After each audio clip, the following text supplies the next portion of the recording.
Eu gostava de começar a nossa meditação de hoje falando-vos de um acontecimento que teve lugar há 10 anos atrás, há mais de 10 anos atrás, para ser verdadeiro. No dia 12 de janeiro de 2007, o jornal Washington Post levou a efeito uma experiência inédita, que só alguns meses mais tarde foi descrita num artigo escrito por um senhor chamado Gene Weingarten. E esse artigo tinha um título curioso. Dizia o seguinte: Pérolas antes do pequeno almoço. Pode um dos melhores músicos da nação interromper o fluxo da hora de ponta? Era este o título do artigo. É um artigo espetacular que vocês ainda hoje podem consultar no Washington Post, escrito por Gene Weingarten. Ora, qual foi a ideia deste jornal? Contratar um dos melhores músicos norte-americanos, música clássica, um dos melhores violinistas, chamado Joshua Bell. E o desafio que lhe colocaram foi o seguinte: tu vais tocar numa estação de metro, L'Enfant Plaza, em Washington, como se fosses um músico de rua. Vais disfarçar e vais tocar. E vamos ver se toda a gente nota que és tu. O objetivo era, durante 45 minutos, saber quantas pessoas parariam para ouvir a música, quantas pessoas o identificariam e, claro, no músico de rua, o mais comum é saber quanto é que ele fez em dinheiro. E assim foi. Joshua Bell aceitou o desafio. Devo dizer que este senhor atua por mais ou menos $1000 ao minuto. $1000 ao minuto é o valor deste senhor.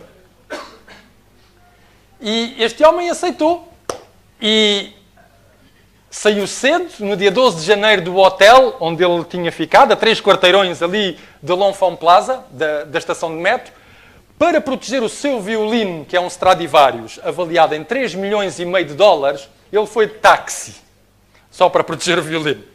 Chegou à estação às 7h51 da manhã, bem no meio da hora de ponta, lá escolheu o seu lugar, abriu a caixa, tirou o violino, meteu umas moedinhas lá dentro como chamariz e começou a tocar. A primeira peça que ele tocou foi Chaconne, de Johann Sebastian Bach. E, bom, os transeuntes, apressados para o trabalho, devo-vos dizer que na estação de L'Enfant Plaza, em Washington, é a estação que serve os burocratas da cidade de Washington, quer dizer que são as pessoas que trabalham ali nos edifícios governamentais, os burocratas, os engenheiros, os que negociam com as coisas do Estado. E ele começou a tocar, realmente, e depois de Chaconne, ele encadeou com o Ave Maria de Schubert. E foi sempre andando. Durante 45 minutos, ele tocou. Ora, vamos lá saber o resultado. Durante estes 45 minutos, 7 pessoas pararam para o ver tocar. 27 pessoas deram dinheiro. A maioria delas limitou-se a mandar e a prosseguir. O que fez com que ele, ao fim dos 45 minutos, tivesse um total, que ele ganhou nestes 45 minutos, $32 e alguns cêntimos. Passaram por ali 1070 pessoas. Nestes 45 minutos passaram 1070 pessoas, 27 pararam para o ver tocar, 7 pararam para o ver tocar, 27 atiraram dinheiro. Quantas é que o reconheceram? Uma pessoa. Uma pessoa reconheceu Joshua Bell. E daqui a pouco eu vou-vos dizer as circunstâncias em que esta pessoa o reconheceu. O que é engraçado é que estes homens do Washington Post pediram a opinião de um crítico em música. E a opinião era o seguinte: o que é que você acha que se vai passar se nós de repente pusermos uma figura que toda a gente conhece da música clássica a tocar na estação de metro? E este crítico de música, o que ele disse foi: bom, pode-se passar uma grande catástrofe. É alguém reconhecer o homem e de repente vocês têm dezenas e centenas de pessoas paradas a ouvir o músico a tocar e um grande engarrafamento na estação. Isso pode ser dramático. Bom, a esta hora vocês já sabem o resultado do drama que se passou no dia 12 de janeiro de 2007. Eu gostaria que nós abríssemos as nossas Bíblias no Evangelho segundo São João, no capítulo 1. Evangelho segundo São João, capítulo 1, e lêssemos os versículos 4 e 5, primeiro, e depois os versículos 10 e 11. Evangelho segundo São João, capítulo 1, versículos 4 e 5. Nele estava a vida, e a vida era a luz dos homens. A luz resplandece nas trevas, e as trevas não prevaleceram sobre ela. E depois, nos versículos 10 e 11, estava no mundo, o mundo foi feito por meio dele, mas o mundo não o conheceu. Veio para o que era seu, mas os seus não o receberam. Este prólogo do Evangelho de João, de onde nós tiramos a nossa reflexão de hoje, apresenta-nos uma visão diferente do que foi a vinda de Jesus Cristo ao mundo. Uma visão de tal maneira diferente que o início deste prólogo é decalcado sobre o início da Bíblia, o início do livro de Gênesis. Isto porque João, logo no seu Evangelho, vai nos falar de 3 mistérios. O mistério da criação, o mistério da vida e o mistério da encarnação. 3 mistérios. Em poucos versículos, João desenrola-nos tudo isto, o que é espantoso. Para um homem que não fez estudos académicos, resumir em poucas palavras estes 3 mistérios é, na verdade, uma obra de gênio. Mas João vai nos dizer, sobretudo, o extraordinário que é para ele a vinda de Jesus Cristo ao mundo. E ele diz-nos isso. Não é que eu apresento um facto de que Jesus nasceu. O facto que eu vos estou a apresentar não é somente que Jesus nasceu. É que o menino que nasceu, o homem que viveu entre nós, aquele que percorreu as ruas de Jerusalém, era Deus. É isto que João começa justamente para o dizer. Tal como aconteceu, e João vai dizer, e tal como aconteceu, agora não é João, sou eu, tal como aconteceu com Joshua Bell, há 10 anos atrás, Jesus veio para o que era seu, e os seus não o receberam.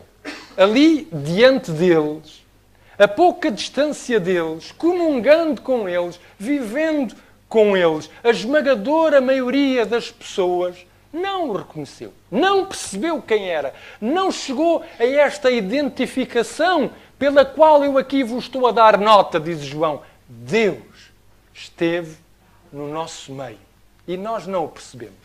E não só nós não o percebemos, nós, os contemporâneos, como também aqueles que conviveram muito de perto com ele, tiveram grande dificuldade em assimilar essa noção, tiveram grande dificuldade em perceber quem verdadeiramente estava com eles. Se não, basta nós mesmos neste Evangelho de João chegarmos ao capítulo 14. E quando chegamos ao capítulo 14, nós vemos os versículos 8 e 9. Capítulo 14, versículos 8 e 9, em que Filipe faz a famosa pergunta a Jesus. Disse-lhe Filipe, Senhor, mostra-nos o Pai e isso nos basta. E respondeu-lhe Jesus, há tanto tempo eu estou convosco e tu não me conheces, Filipe. Quem me vê, vê o Pai.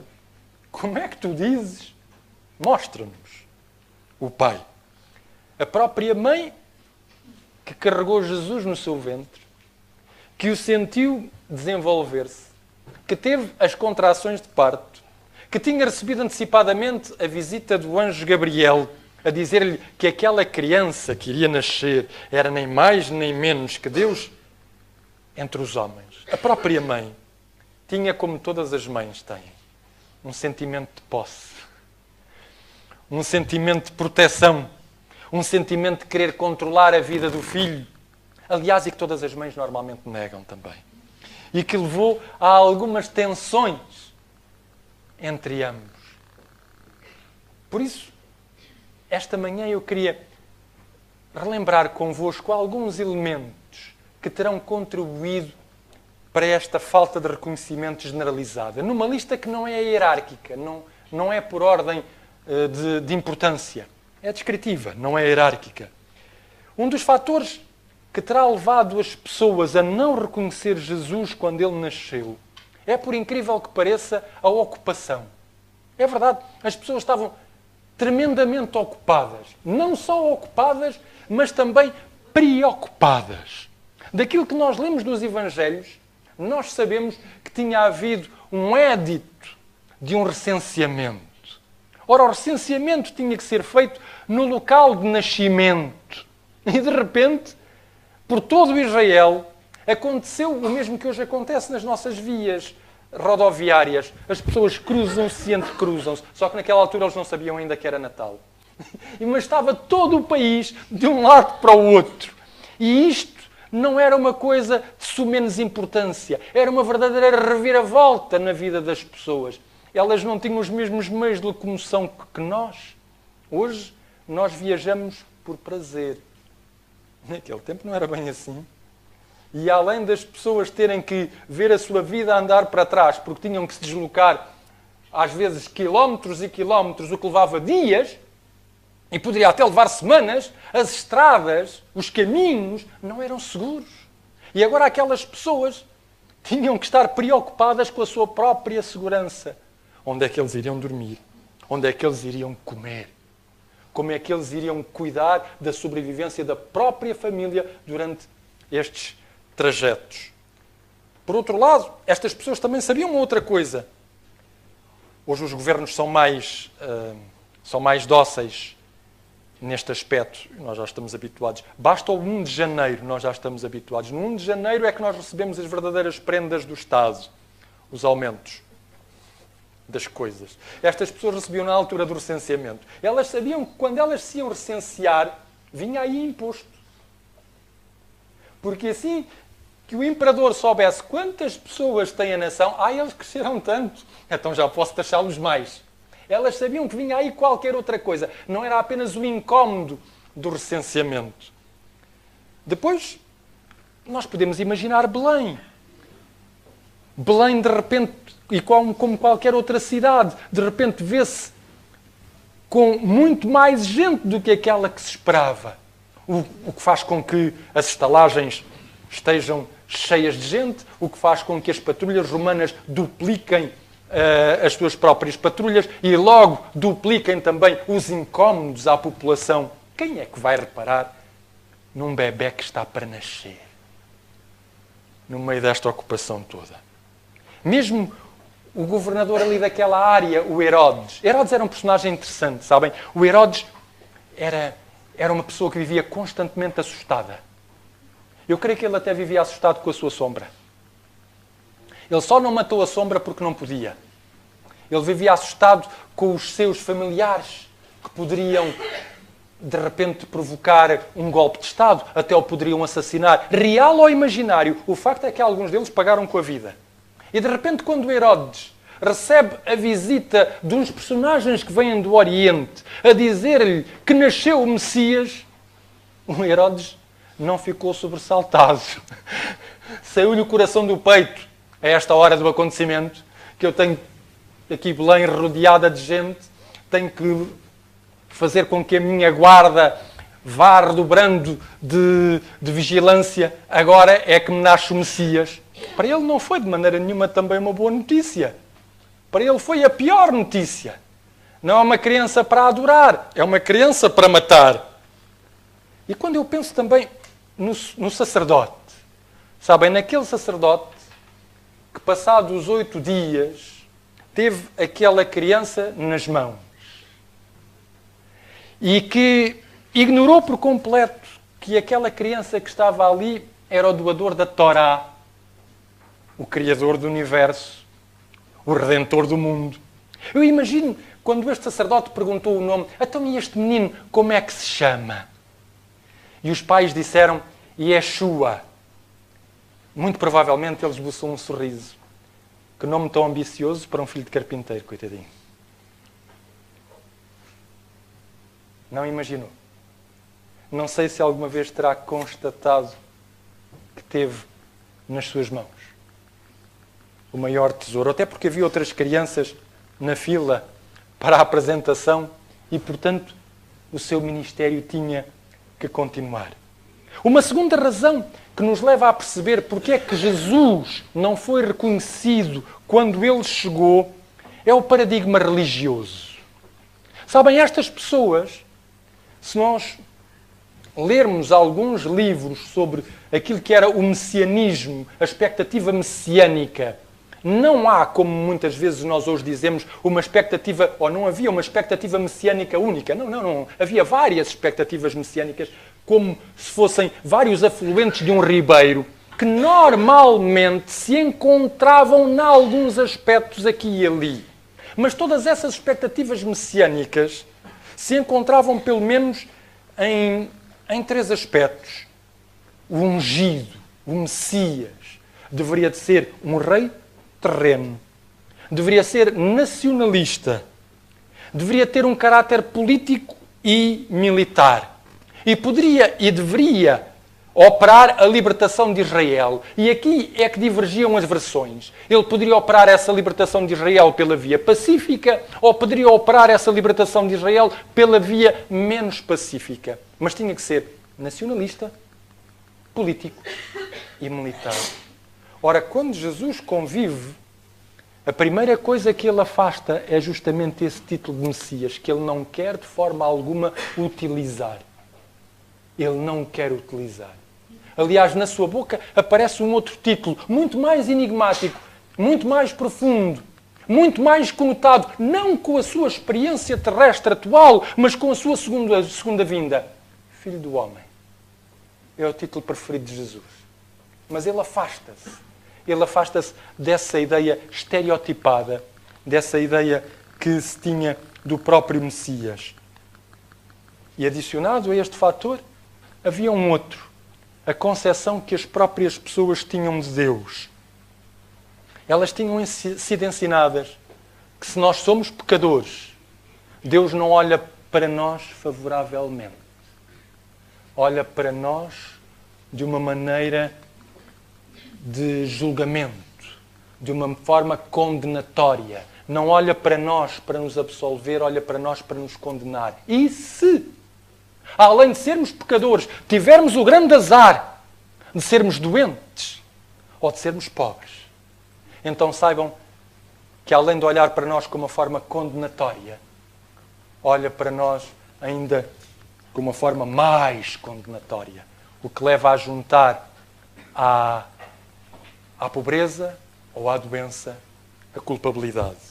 E, portanto, Deus não era o amigo dos pecadores, era o seu carrasco. Que Deus descesse à terra para vir abraçar um cego, comer com um publicano, recuperar uma prostituta, tocar um leproso ou ressuscitar um morto, estava nos antípodas da expectativa religiosa do seu tempo. E por isso, quando ele agiu desta maneira, uma conclusão se tirava logo. Este não pode, de forma alguma, ser o Messias. Nós podemos cair facilmente no erro de criticar estas pessoas, de terem tido Jesus no seu meio e de terem falhado em reconhecê-lo. Mas digam-me umas coisas, meus irmãos, daquilo que eu vos disse, do que foram alguns dos motivos que levaram a não reconhecer Jesus, a ocupação, a preocupação, o paradigma religioso, não são hoje os mesmos motivos que levam a esmagadora maioria das pessoas a não reconhecer diariamente a presença de Jesus nas suas vidas. Não somos nós, muitas vezes, pessoas demasiado ocupadas para, e não sei se acontece com alguém aqui na sala, somente às vezes, à noite, quando nós estamos para nos deitar, é que nós nos lembramos: obrigado, Senhor, pelo dia que Tu me deste. Hoje também somos pessoas ocupadas. E muitos de nós também pessoas preocupadas.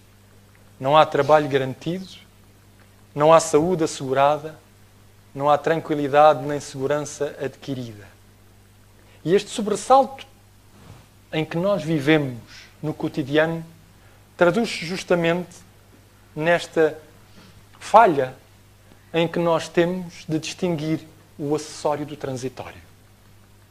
E na esmagadora maioria dos casos, nós optamos pelo transitório, em detrimento daquilo que é o fundamental na nossa vida. E mesmo no Natal, não é fácil pensar no mistério da encarnação. Às vezes estamos mais ocupados, lá está, a planear a viagem que temos que fazer para os nossos familiares, a planear os presentes que vamos dar, ou quem sabe aqueles que vamos receber. E mais do que tudo, a planear uma coisa que não se pode esquecer, a emenda da consoada. E que deve dar algum trabalho. Eu não me preocupo com essas coisas. Estou para lá de... Até porque eu não cozinho. Mas há quem cozinhe. Mas é uma preocupação. E por outro lado, tal como aconteceu no passado, hoje em dia nós temos ideias tão estereotipadas acerca de Deus, que será que nós também? Não acontece como diz João. Ele esteve no cotidiano com cada um de nós, no dia a dia com cada um de nós. E nós, afinal de contas, não o reconhecemos. E como diz João, afinal de contas, é preciso uma coisa, não é viver na imediação de Jesus, porque pode-se viver no imediato perto de Jesus e não saber quem Ele é. É preciso mais do que isso. É preciso perceber como é que Ele toca a minha vida. Porque é isto que João está a dizer aqui. É o testemunho deste rapaz que tem 80 anos, quando ele escreve este livro. Saibam que estamos a ler o último livro da Bíblia, o Evangelho de João. O último escrito, que nós saibamos, foi o último escrito da Bíblia. De um senhor que já no final da sua existência, costuma-se dizer que quando nós chegamos a... Ainda é uma experiência que eu não fiz, mas se calhar ainda vou fazer, se Deus não vier antes. É que diz-se que quando nós chegamos a uma certa altura da vida, começamos a fazer o balanço da nossa existência para trás. Dir-me-ão os que são mais experientes nesta área. Mas a verdade é que João o fez e ele começa a lembrar-se, eu, o filho do trovão, eu que estava sempre disposto a uma bela briga, nunca dizia que não, e sobretudo a uma boa discussão. A mim, Deus visitou-me, chamou-me amigo, conviveu comigo, transformou a minha existência e deu um novo sentido à minha vida. João. E é por isso que ele escreve estas linhas no seu prólogo. Sabem que houve um senhor chamado Ernest Renan. Ernest Renan era um teólogo suíço. Ficou conhecido por tirar a fé a vários cristãos. Como é que um teólogo tira a fé a vários cristãos? Porque este senhor, racionalista, resolveu um dia escrever um livro sobre Jesus. E o que este homem disse sobre Jesus foi o seguinte: Jesus era um ser humano como eu, meteu na cabeça que era o Filho de Deus, a um determinado momento enganou-se, mas já tinha ido longe demais e foi crucificado. Basicamente, é este o resumo do livro de Ernest Renan. E com este livro, ele arrumou com a fé de inúmeros crentes. Mas poucos sabem que Ernest Renan se arrependeu. Porque houve um outro livro que só foi vendido postumamente, depois da morte dele. E nesse outro livro, Ernest Renan dialogava consigo próprio e com Jesus Cristo. E ele dizia assim: a Igreja foi ultrapassada e ultrapassou-se a si própria. Mas Jesus não. Nem de dentro, nem de fora da Igreja. Que prodígio, dizia Renan. O racionalismo mais declarado, diz ele, recua diante da sua crítica. E eu não consinto a olhá-lo fixamente nos olhos, senão de joelhos diante dele.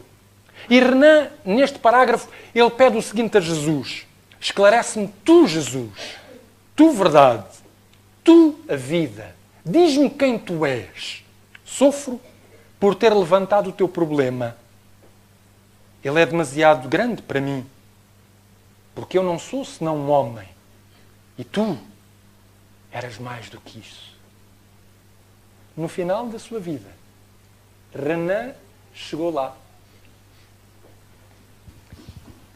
Felizmente que o prólogo do Evangelho de João assinala neste mesmo capítulo 1, nos versículos 12 e 13, o seguinte: no entanto,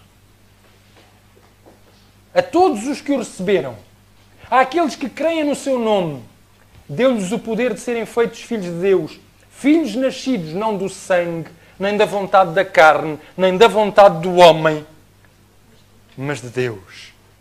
A vida eterna de que João fala. Essa nova forma de existir transmite por esta relação de intimidade que se estabelece entre o crente e o Jesus. E este inesperado que aconteceu há 2000 anos atrás, este efeito de surpresa que Deus fez na humanidade, continua a querer fazê-lo na vida de cada um de nós. De uma forma rejuvenescedora, criativa, pacificadora, amável, prestativa, motivadora, vivificante, plena de esperança, que é a vida de Jesus, que é o reconhecer Jesus na nossa própria existência.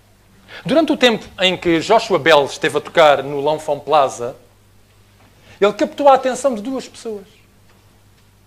Um deles foi o senhor John Piccarello. Quando John Piccarello chegou ao L'Enfant Plaza, em Washington, já Joshua Bell tinha começado a tocar Chaconne. E ele reconheceu. Porque John Piccarello é um apreciador de música clássica. Ele reconheceu não apenas a peça, mas ele reconheceu que aquele músico estava a tocar invariavelmente bem. Muito melhor do que qualquer de todos os músicos que ele tinha ouvido tocar, dos músicos de rua que às vezes se punham a tocar violino. E ele ficou ali. Ficou ali durante 9 minutos a ouvir aquela música. Ficou ali diante de Joshua Bell. E depois deitou $5. Relembram-se que ele ganhou 32. 5 foi deste senhor, do John Piccarello. $5. Ali na mala de Joshua Bell. E havia 2 jornalistas que entrevistavam as pessoas que davam algum dinheiro. E entrevistaram-no a ele. E ele dizia o seguinte a estas pessoas: este violinista é excelente. Nunca ouvi ninguém tocar assim. Sabem qual é o triste disto? John Piccarello é fã de Joshua Bell. Mas apesar de ter estado a poucos metros dele e de ter lançado $5 para a mala do violino, não reconheceu. A segunda pessoa a estar perto de Joshua Bell foi uma senhora, Stacy Furukawa, uma especialista em demografia que trabalha no Departamento de Comércio. Também ela chegou ali, àquela estação, no final da representação de Bell. Contrariamente a Piccarello, ela não aprecia música clássica. Não percebe nada de música clássica. Mas acontece que algumas semanas antes ela tinha estado num concerto que Bell dera na Biblioteca do Congresso. E quando ela viu aquele homem a tocar, embora ele estivesse disfarçado, calças de ganga, boina na cabeça, embora ele estivesse disfarçado, ela reconheceu. E ficou ali, onde John Piccarello tinha estado. Ficou ali e até ficou indignada, porque ela viu pessoas que lançavam moedas de 25 cêntimos. E ela dizia: eu não dou 25 cêntimos a ninguém, muito menos a um homem desta natureza.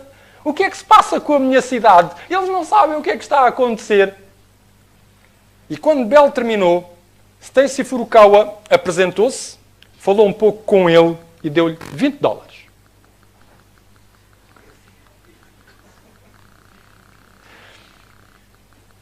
A 30 de setembro de 2014, 7 anos depois, Bell voltou a tocar numa estação em Washington, na Union Station.